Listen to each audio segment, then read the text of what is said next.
जय माँ अम्बे, जय श्री केदार। आप सभी प्रेमियों को, मातृशक्ति को, भाइयों को जय श्री केदार, हर हर केदार। मैं आचार्य अजय कृष्ण कोठारी, देवभूमि उत्तराखंड से आशा करता हूं कि आप सभी लोग सपरिवार राजी खुशी और आनंद मंगल से होंगे। मैं आज आपको अपनी इस वीडियो के माध्यम से माँ पराम्बा महामाया आदिशक्ति दुर्गा महामाई के विषय में तथा दुर्गा सप्तशती के पाठ से संबंधित कुछ गोपनीय तथ्य एवं नव दुर्गा के बारे में संक्षेप में कुछ जानकारी दे रहा हूँ, जो इस प्रकार से है। या देवी सर्वभूतेषु शक्तिरूपेण संस्थिता नमस्तस्यै नमस्तस्यै नमस्तस्यै नमो नमः। सर्वमंगलमांगल्ये शिवे सर्वार्थसाधिके शरण्ये त्र्यंबके गौरी नारायणी नमोस्तुते, नारायणी नमोस्तुते। श्री दुर्गा सप्तशती मार्कंडेय पुराण के अंतर्गत दुर्गा सप्तशती, जो कि 700 श्लोकों का एक समूह है, जिसमें माँ जगदम्बा दुर्गा महामाई के रूप और गुणों का अनुपम वर्णन किया गया है। दुर्गा सप्तशती 3 भागों में विभाजित है, या यूँ कह लें कि 3 चरित्रों में विभाजित है। प्रथम चरित्र, मध्यम चरित्र और उत्तर चरित्र। दुर्गा सप्तशती का पाठ माँ दुर्गा की विभिन्न स्वरूपों की महिमा का गान करता है और शक्ति की अपार शक्ति का स्तुति करता है। कहा गया है कि दुर्गा सप्तशती का पाठ एक प्राचीन और महत्वपूर्ण रूप है। जो कोई व्यक्ति सच्ची श्रद्धा से इस दुर्गा सप्तशती का पाठ करता है या पाठ करवाता है, अनुष्ठान करवाता है, वह मनोवांछित फलों को प्राप्त करता है, भगवती जगदम्बा का कृपा पात्र बन जाता है। इसमें सत्ता, शक्ति और अनुग्रह की उच्चता का बहुत ही सहजता से वर्णन किया गया है। दुर्गा सप्तशती वैसे तो एक अथाह सागर है, जिसका वर्णन करना बहुत ही असंभव है। फिर भी मैं यही कहूँगा कि जो दुर्गा सप्तशती का पाठ है वह भौतिक सुख प्रदान करने वाला है और अंत में भगवती की चरण रति प्रदान करने वाला है। दुर्गा सप्तशती का पाठ नाना प्रकार की मनोकामना को सिद्ध करने के लिए भी किया जाता है। घोर विपत्ति, घोर संकट में पड़ा हुआ व्यक्ति भी इसका पाठ करवाता है तो वह सहजता ही उस घोर संकट से मुक्त हो जाता है। माँ जगदम्बा दुर्गा के 9 रूपों के नाम और उनके बारे में संक्षिप्त विवरण जो इस प्रकार है। प्रथमं शैलपुत्री च, द्वितीयं ब्रह्मचारिणी, तृतीयं चंद्रघंटेति कूष्मांडेति चतुर्थकं, पंचमं स्कंदमातेति, षष्ठं कात्यायनीति च, सप्तमं कालरात्रीति महागौरीति चाष्टमं, नवम सिद्धिदात्री च, नवदुर्गा प्रकीर्तिता, नवदुर्गा प्रकीर्तितः।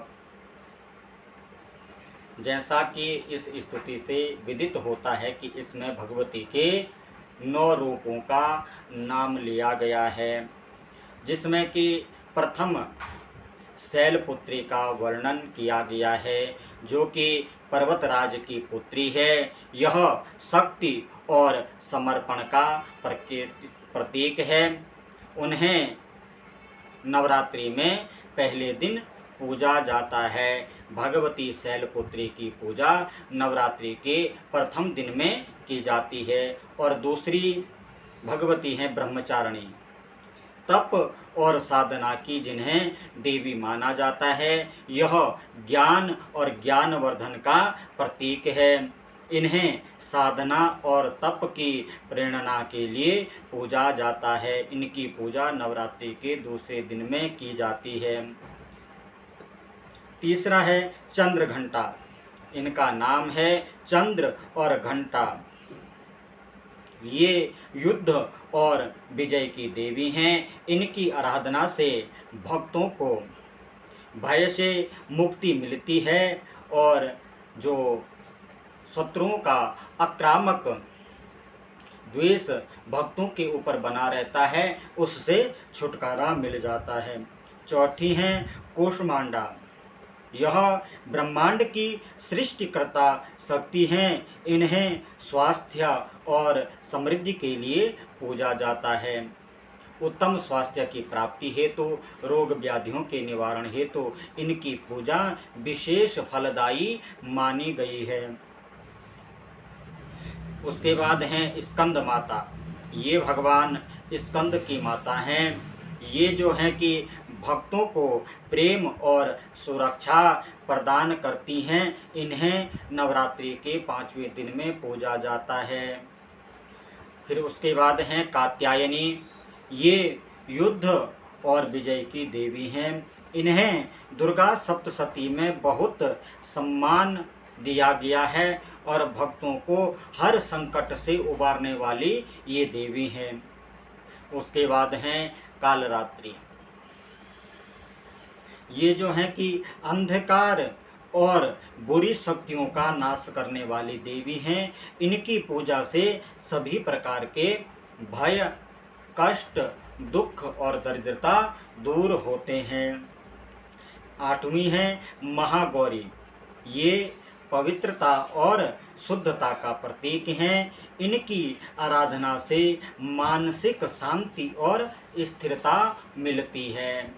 उसके बाद हैं सिद्धिदात्री।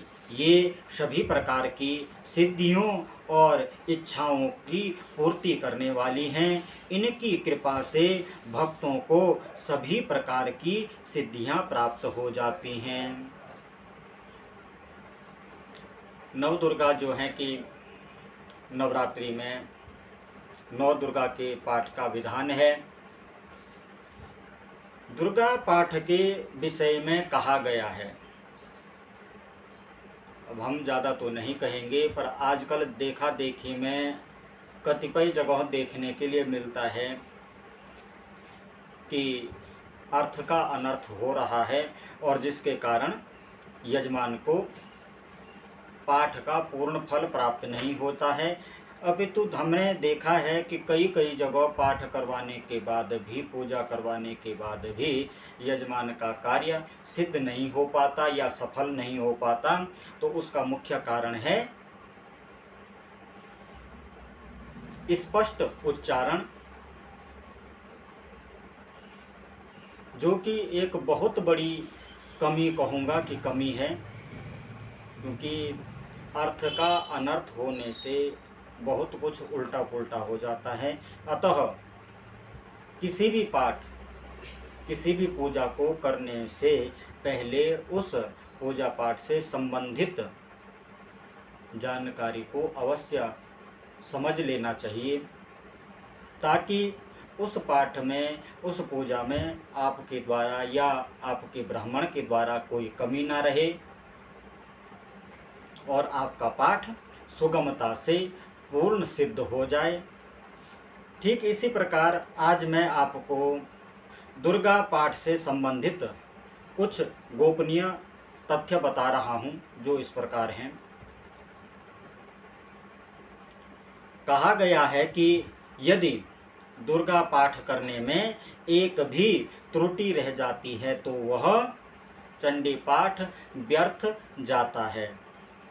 इसके बारे में कहा गया है, एवं मंत्रम न जानाति चंडी पाठं करोति यः आत्मानं चैव दातारं क्षीणं कुर्यान्न संशयः।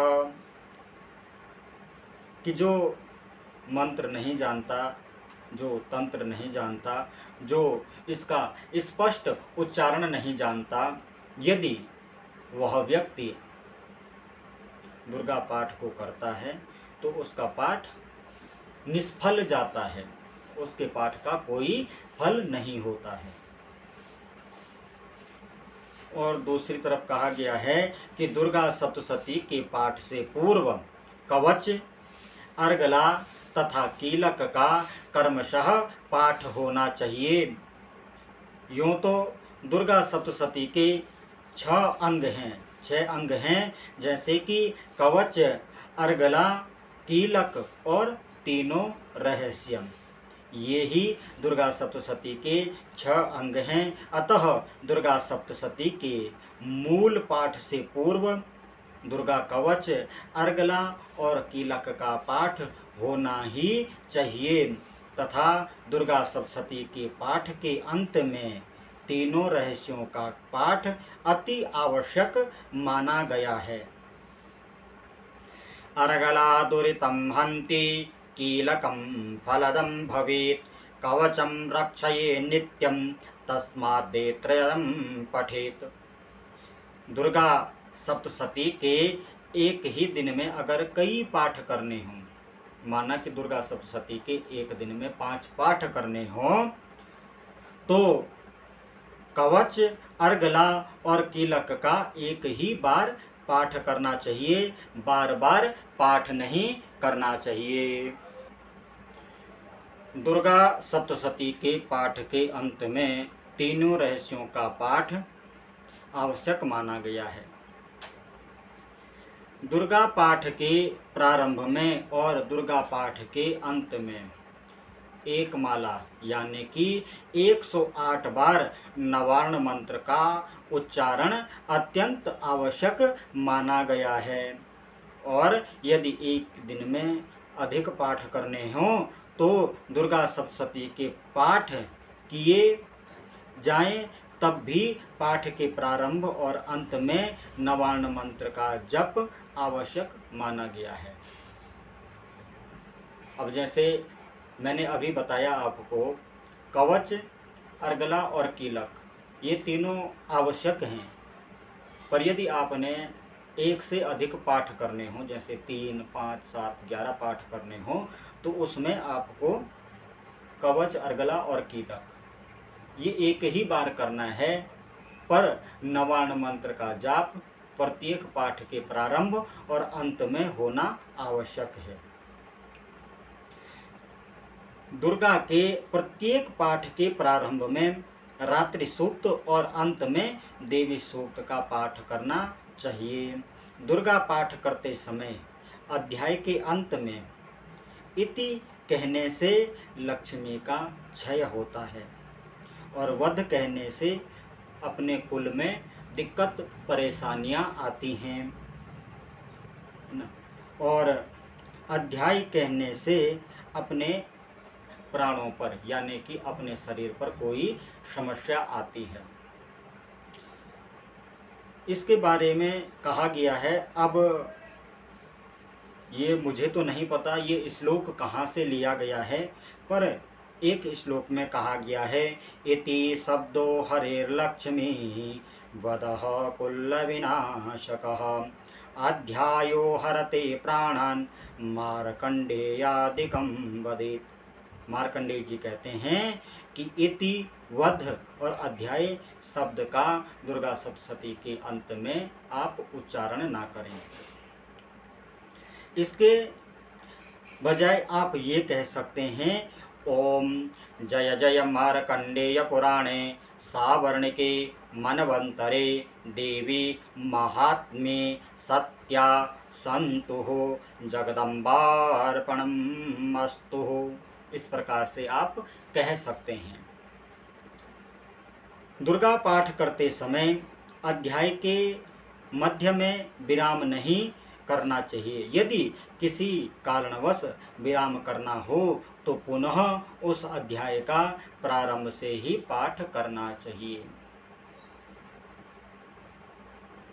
वैसे तो कोई भी पाठ होता है उसमें बीच में उठना उचित नहीं माना गया। पर यदि किसी कारणवश बीच में उठना पड़ जाए, उदाहरण के लिए आप प्रथम अध्याय का पाठ कर रहे हैं और पाठ पूरा करने से पहले ही आपको बीच में उठना पड़े, तो आप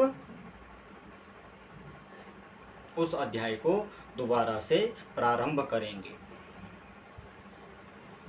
दुर्गा का पाठ करते समय अपने हाथ में दुर्गा सप्तशती की पुस्तक को नहीं रखना चाहिए। काफ़ी माता बहनों की और काफ़ी भाई बंधुओं की मैंने आदत देखी है कि हाथ में पुस्तक ले लेके पाठ करते हैं। ऐसा नहीं करना चाहिए, अपितु पृथ्वी पर लकड़ी का पीढ़ा बिछाकर उस पे लाल रंग का आसन बिछाकर उस पे दुर्गा सप्तशती की पुस्तक को रखें और फिर पाठ करें। दुर्गा का पाठ करते समय स्पष्ट उच्चारण होना चाहिए। जो मनुष्य प्रतिदिन दुर्गा का पाठ करता है, कहते हैं कि उसकी कभी अकाल मृत्यु नहीं होती है। और दुर्गा सप्तशती के समय सर को ऐसे नहीं हिलाना चाहिए, समान स्वर में पाठ होना चाहिए, एक विशेष मुद्रा में पाठ करना चाहिए और अनावश्यक चर्चा नहीं करनी चाहिए। अपना ध्यान सिर्फ और सिर्फ दुर्गा सप्तशती के ऊपर केंद्रित करना चाहिए। अब यज्ञ के लिए कहा गया है कि यज्ञ के समय प्रत्येक अध्याय के अंत में उल्टे नागरवेल के पान पर साकल्य यानी कि जो हवन सामग्री होती है, थोड़ा सा सामग्री, एक कमलगट्टा घी में भिगोकर, एक सुपारी, 2 लौंग, एक छोटी सुपारी, गूगल, शहद, ये चीज़ें रखकर उस पत्ते को सुरवा पे रखकर और खड़े होकर हवन में, यज्ञ में आहुति देनी चाहिए। फिर कहा गया है कि प्रत्येक मंत्र की तांत्रिक आहुति अलग अलग होती हैं और यह गोपनीय होती हैं, लेकिन फिर भी मैं यथाशक्ति अपने सभी प्रेमियों के निमित्त या प्रेमियों के लाभार्थ के लिए प्रत्येक अध्याय के अंत में जो तांत्रिक आहुति दी जाती हैं वह सूक्ष्म रूप से आप लोगों को बता रहा हूँ। इसमें भी आप वही करेंगे जैसे मैंने आपको बताया है कि एक पान के पत्ते पे निम्न सामग्री को आपको रखना है और प्रत्येक अध्याय के अंत में आपने इस प्रकार से बोलना है। पहले अध्याय के अंत में आप बोलेंगे ओम सांगायै सायुधायै शक्तिकायै सपरिवारायै सवाहनायै एम बीज अधिष्ठात्र्यै महाकालिकायै महाहुतिम समर्पयामि नमः। और इस प्रकार दूसरे अध्याय के अंत में आप कहेंगे ह्रीं सांगायै सशक्तिकायै सपरिवारायै सवाहनायै श्री महालक्ष्म्यै अष्टाविंशति वर्णात्मिकायै लक्ष्मी बीजाधिष्ठात्र्यै महाहुतिम समर्पयामि स्वाहा। इस प्रकार तीसरे अध्याय के समापन पे कहेंगे ओम जयंती सांगायै सायुधायै सशक्तिकायै सपरिवारायै सवाहनायै लक्ष्मीं बीजाष्टितायै महाहुतिं समर्पयामि नमः स्वाहा। इसी प्रकार से चौथे में भी कहेंगे, पांचवें में भी कहेंगे, छठवें में भी कहेंगे, सातवें में भी कहेंगे, आठवें में भी कहेंगे और नौवें में भी कहेंगे, 10वें में भी कहेंगे, 11वें में भी कहेंगे और 12वें में थोड़ा बदल जाएगा। ओम क्लीं जयंती सांगायै सायुधायै सशक्तिकायै सपरिवारायै सवाहनायै बाला त्रिपुरसुन्दर्यै वरप्रदायै वैष्णवी देव्यै महाहुतिं समर्पयामि नमः स्वाहा। अब 13 जो अध्याय है उसके अंत में भी आप इस प्रकार से कहेंगे। क्लीं जयन्ती सांगायै सायुधायै सशक्तिकायै सपरिवारायै सवाहनायै श्री महात्रिपुरसुन्दर्यै श्री विद्यायै महाहुतिं समर्पयामि नमः स्वाहा। अब विशेष आहुतियाँ हैं कुछ दुर्गा सप्तशती के अंतर्गत, जिनको आप हवन के मध्य मध्य में बोल सकते हैं। वैसे तो दुर्गा सप्तशती मैंने पहले भी बताया कि बहुत बड़ा अथाह संसार है, अथाह सागर है, जिसका वर्णन हम अपने मुख से नहीं कर सकते हैं, क्योंकि ये एक बहुत बड़ा सागर है। फिर भी मेरे को जो जानकारी थी, जो मुझे गुरुमुख से प्राप्त हुई है या मेरे अध्ययन से मुझे प्राप्त हुई है, वो मैंने आप लोगों को जानकारी दिया है। दुर्गा सप्तशती के अंदर बहुत से ऐसे पाठ हैं, ऐसे स्तोत्र हैं, ऐसे मंत्र हैं, जिनको करने से आप मनोवांछित फलों को प्राप्त कर सकते हैं। जैसे कि दुर्गा सप्तशती के अंतर्गत आया है दुर्गा द्वात्रिंशन नाम माला स्तोत्र, जिसमें भगवती महामाया माँ पराम्बा के 32 नामों का वर्णन किया गया है, उल्लेख किया गया है और कहा गया है कि नवरात्रि के पर्व पर जो व्यक्ति शुद्ध चित्त होकर दुर्गा द्वात्रिंशन नाम माला का 1008 पाठ करता है और फिर उसका दशांश हवन करता है, तो माँ जगदम्बा की कृपा से उसका मनोरथ अवश्य ही पूर्ण होता है। बंदी बंधनों से मुक्त हो जाते हैं, रोग व्याधियों से छूट जाते हैं और उसके काम सफल होते हैं। और दूसरा एक जो है कि जो मेरा खुद का अपना अनुभव सिद्ध मंत्र है, स्तोत्र है, वो श्री सिद्ध कुंज का स्तोत्र है। यदि आप लोग भी कुंज का स्तोत्र के बारे में या उसके साधना के बारे में जानना चाहते हैं तो आप संपर्क कर सकते हैं। मैं वीडियो के माध्यम से नहीं बता सकता, क्योंकि ये एक गोपनीय मंत्र है और गोपनीय तथ्य है। दुर्गा सप्तशती में कुछ मनोकामनाओं को सिद्ध करने के लिए स्तोत्र बताए गए हैं, मंत्र बताए गए हैं। भय के नाश के लिए बताया गया है, रोग व्याधियों के निवारण के लिए बताया गया है, सुंदर सुयोग्य पत्नी की प्राप्ति के लिए बताया गया है, विद्या बुद्धि के लिए बताया गया है, धन लक्ष्मी के लिए बताया गया है। यदि आप लोग भी इस प्रकार के मंत्रों के बारे में जानकारी लेना चाहते हैं या साधना से संबंधित कुछ जानकारी चाहते हैं तो आप यथा समय संपर्क कर सकते हैं।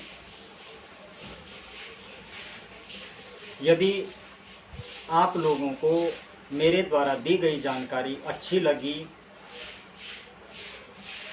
तो आप इस वीडियो को अवश्य शेयर करें और मेरे चैनल को सब्सक्राइब करें, ताकि आपको इसी प्रकार की वीडियो आगे मिलती रहें।